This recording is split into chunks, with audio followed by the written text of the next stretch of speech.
పరిశీలిస్తారు. పరిశీలించిన తర్వాతే రీకౌంటింగ్ చేయాలా వద్దా అని చెప్పి ఒక నిర్ణయం తీసుకునేందుకైతే రిటర్నింగ్ అధికారులే ఫైనల్ అని చెప్పొచ్చు. ఈ క్రమంలో ఇలాంటి ఘటనలు జరిగే అవకాశం ఉంది కాబట్టి ఆయా ప్రాంతాలు మాత్రం పోలీసులు భారీగా అయితే భద్రత ఏర్పాటు చేశారు. అదేవిధంగా పోలింగ్ సంబంధించిన అయిపోయిన తర్వాత ఇప్పుడు కౌంటింగ్ ప్రక్రియ ఉంటుంది కాబట్టి కౌంటింగ్ సంబంధించిన కేంద్రాలకు సుమారుగా 200 మీటర్ల పరిధి వరకు ఎవరిని కూడా అనుమతించడం, కేవలం అభ్యర్థులు వారితో ఉన్నటువంటి ఏజెంట్స్ కు ఒక ప్రత్యేకమైనటువంటి ఐడి కార్డును అయితే ఏర్పాటు చేశారు. వారిని మాత్రమే లోపలికైతే అనుమతిస్తారు. ఈ క్రమంలో మిగతా సంబంధించిన పార్టీ సంబంధించిన కార్యకర్తలు, అదేవిధంగా మిగతా సంబంధించిన అనుచరులు ఎవరిని కూడా కౌంటింగ్ కేంద్రాలకి రాకుండా కూడా వారిని అయితే అనుమతి అయితే నిరాకరించాలని చెప్పొచ్చు. మరోవైపు ఇక్కడ ఈ 200 మీటర్ల లోపు ఎవరున్నా కూడా వారిపై కేసులు నమోదు చేస్తామని చెప్పి ఇప్పుడు ఒకవైపు వరంగల్ సిపి సంతోష్ సింగ్ అయితే ఒక హెచ్చరికలు జారీ చేయడం, ఉదయం 6 గంటల నుంచి రేపు ఉదయం 6 గంటల వరకు ఏదో బిఎన్ఎస్ సెక్షన్ 163 ప్రకారం అయితే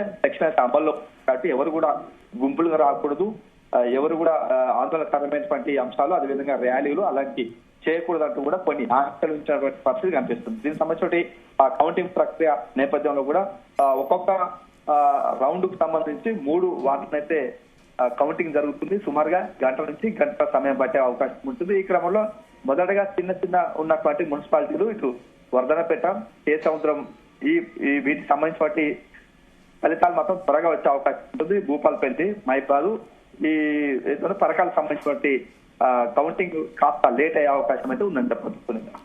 అయితే శ్రీకాంత్, మరోపక్క ఒకవేళ వరంగల్ జిల్లాలో సున్నితమైన ప్రాంతాలు ఉంటే గనుక అక్కడ పర్యవేక్షణ ఏర్పాట్లు ఏ రకంగా ఉన్నాయి, ఏ రకంగా భద్రతా చర్యలు ఉన్నాయి? ఏదో కూడా కౌంటింగ్ సంబంధించినటువంటి 3 అంచెల భద్రతను అయితే ఏర్పాటు చేశారు. మొత్తం ఇక్కడ కౌంటింగ్ హాల్లో మొత్తం 40 టేబుల్స్ వేసారు నేపథ్యంలో ఒక్కొక్క టేబుల్ కు ఒక్కొక్క రిటర్నింగ్ అధికారి ఉంటారు. వారి సమక్షంలోనే కౌంటింగ్ ప్రక్రియ కొనసాగుతుంది. వారి సమక్షంలోనే ఏజెంట్లు, ఇటు అభ్యర్థులు అయితే ఉంటారు. ఈ క్రమంలో ఇవన్నీ కూడా సీసీ కెమెరా అబ్జర్వేషన్ లో ఉంటాయి.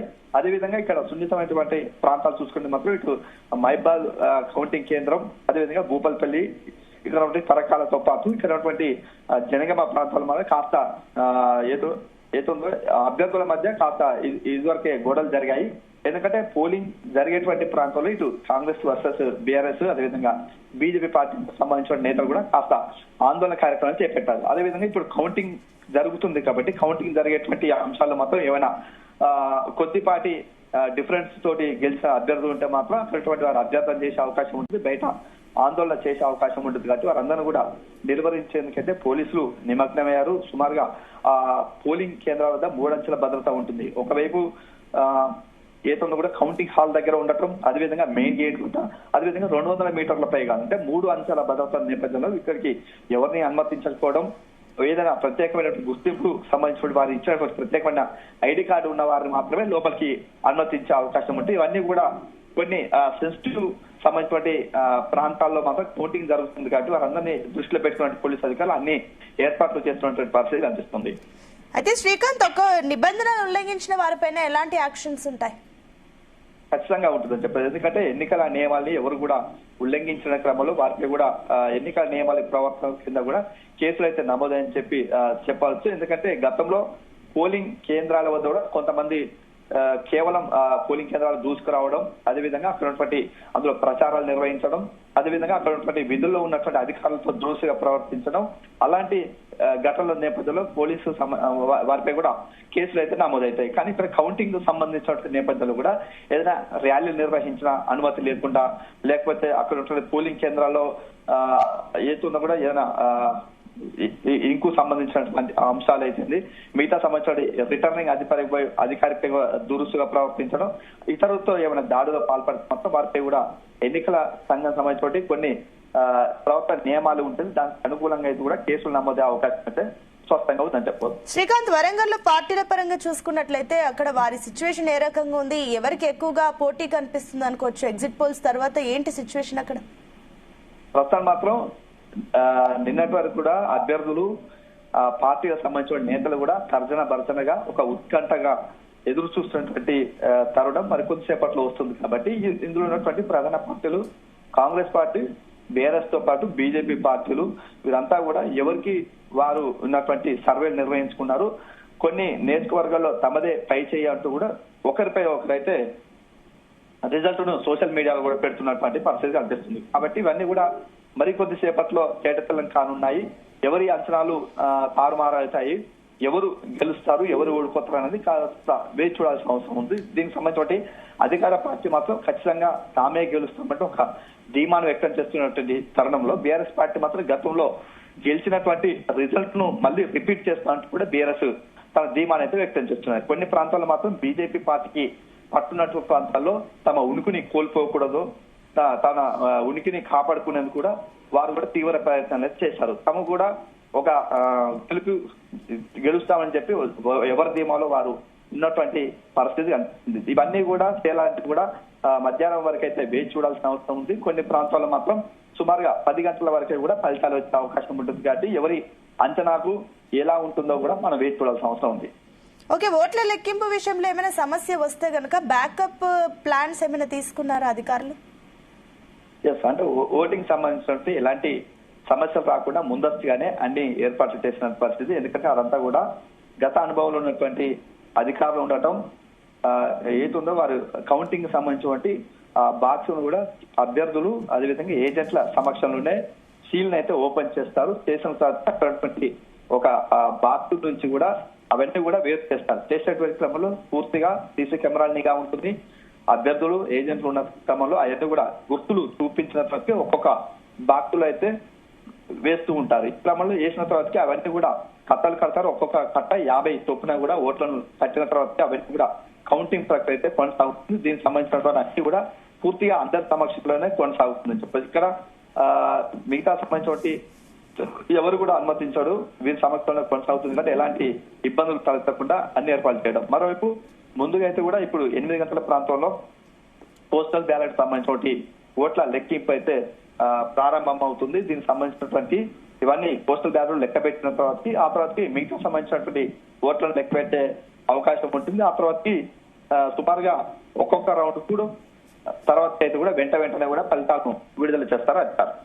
అయితే రిజల్ట్ వచ్చిన తర్వాత గెలుపు ఊరేగింపుల పైన ఏమన్నా ఆంక్షలు విధించారా అధికారులు? ఖచ్చితంగా ఉందని చెప్పచ్చు. ఎందుకంటే ఈ రోజు ఉదయం 6 గంటల నుంచి రేపు ఉదయం 6 గంటల వరకు కూడా కొన్ని ప్రత్యేకమైన ఆంక్షల నుంచే ఎవరు కూడా గెలుపు అదేవిధంగా ఓటర్లకు సంబంధించిన ర్యాలీలు నిర్వహించడం, అదేవిధంగా డీజేలు మిగతా సంబంధించిన సౌండ్ సిస్టమ్ సంబంధించిన అవి బైక్ ర్యాలీలు కానీ ఎలాంటివి కూడా లేవని చెప్పి స్పష్టంగా వరంగల్ నగర పోలీస్ కమిషనర్ సంతృప్తి సింగ్ అయితే ఒక మీడియా సమావేశాలు జరపడం జరిగింది. ఎవరు కూడా అనుమతి లేకుండా కూడా ర్యాలీ నిర్వహిస్తే మాత్రం వారిపై కూడా కఠిన చర్యలు తీసుకుంటాం అని చెప్పి స్పష్టంగా చెప్పిన పరిస్థితి కనిపిస్తుంది. అదేవిధంగా పోలింగ్ కేంద్రాల వద్ద కూడా ఎవరికి కూడా నినాదాలు చేయడం, గుంపులుగా ఉండడం అవన్నీ కూడా నిషేధం అంటూ కూడా పోలీసులు అయితే కొన్ని ఆంక్షలు విధించిన పరిస్థితి కనిపిస్తుంది. Right, thank you Srikanth.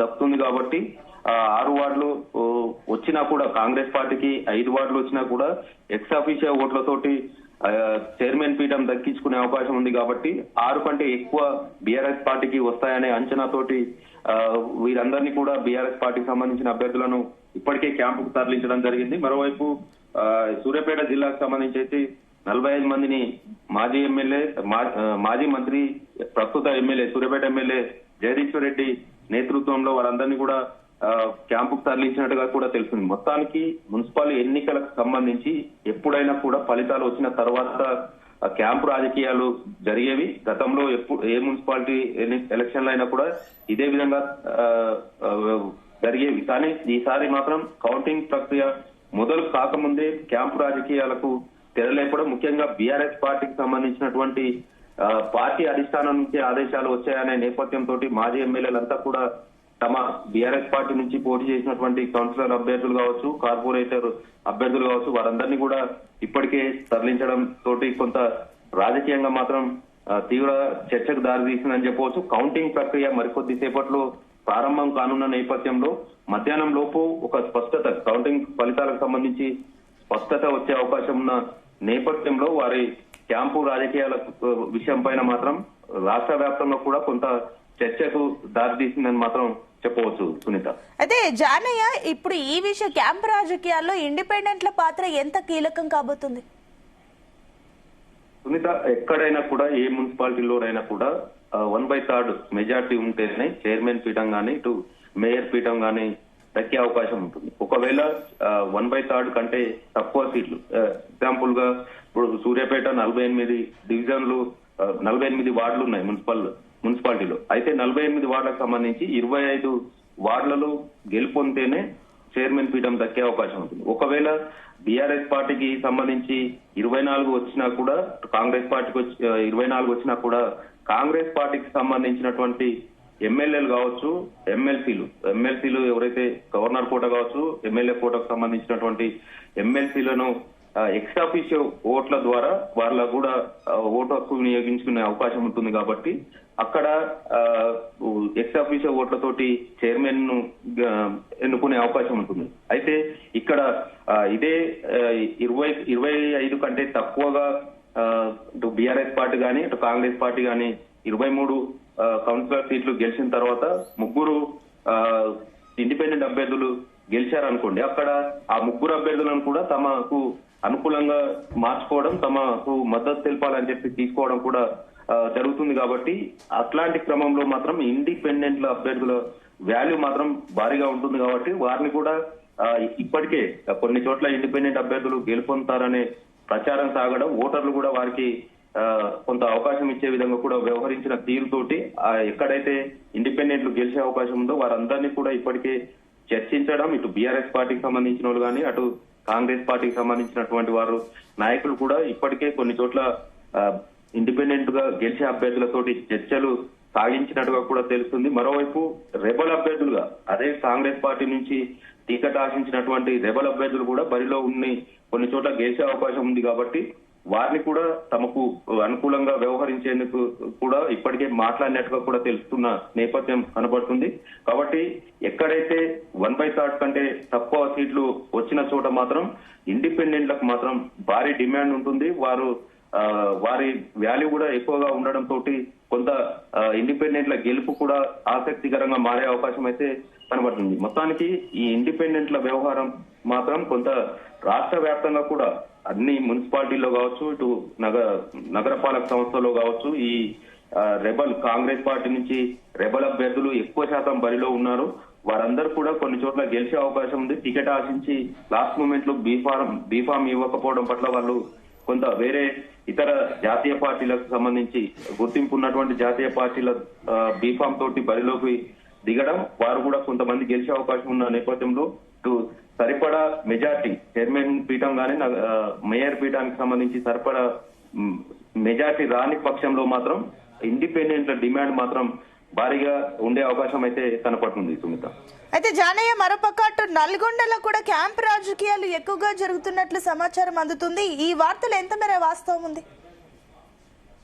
Sunitha, BRS party అధిష్టానమే తమ అభ్యర్థులను ఎవరైతే బరిలో ఉన్నారో మున్సిపాలిటీలో కావచ్చు, ఇటు మున్సిపల్ కార్పొరేషన్ లో కావచ్చు, ఎవరైతే బీఆర్ఎస్ పార్టీ నుంచి పోటీ చేసిన అభ్యర్థులు ఉన్నారో వారంతా కూడా ఎక్కడైతే కాంగ్రెస్ పార్టీకి ధీటుగా తమకు సీట్లు వచ్చే అవకాశం ఉన్న చోట్ల మున్సిపాలిటీలు కావచ్చు, ఇటు నగరపాలక సంస్థలు కావచ్చు, ఇక్కడ మాత్రం ఖచ్చితంగా బీఆర్ఎస్ పార్టీ అభ్యర్థులందరినీ కూడా తరలించాలనే ఆదేశాలు వచ్చాయనేది మాత్రం కొంత బీఆర్ఎస్ పార్టీలోనే చర్చ సాగుతుంది. ఈ నేపథ్యంలో ముందుగానే సూర్యాపేట మున్సిపాలిటీకి సంబంధించి హోరాహోరీ పోరు కొనసాగుతుంది. కాబట్టి అక్కడ ఎవరికి చైర్మన్ పీఠం దక్కించుకునేందుకు మెజార్టీ వచ్చే అవకాశం లేకపోవడంతో అక్కడ కొంత క్యాంపు రాజకీయానికి తెరలేపడం జరిగింది. ఆ విషయం పైన కొంత రాష్ట్ర వ్యాప్తంగా కూడా చర్చ సాగడంతో బీఆర్ఎస్ పార్టీ అధిష్టానమే తమ అభ్యర్థులను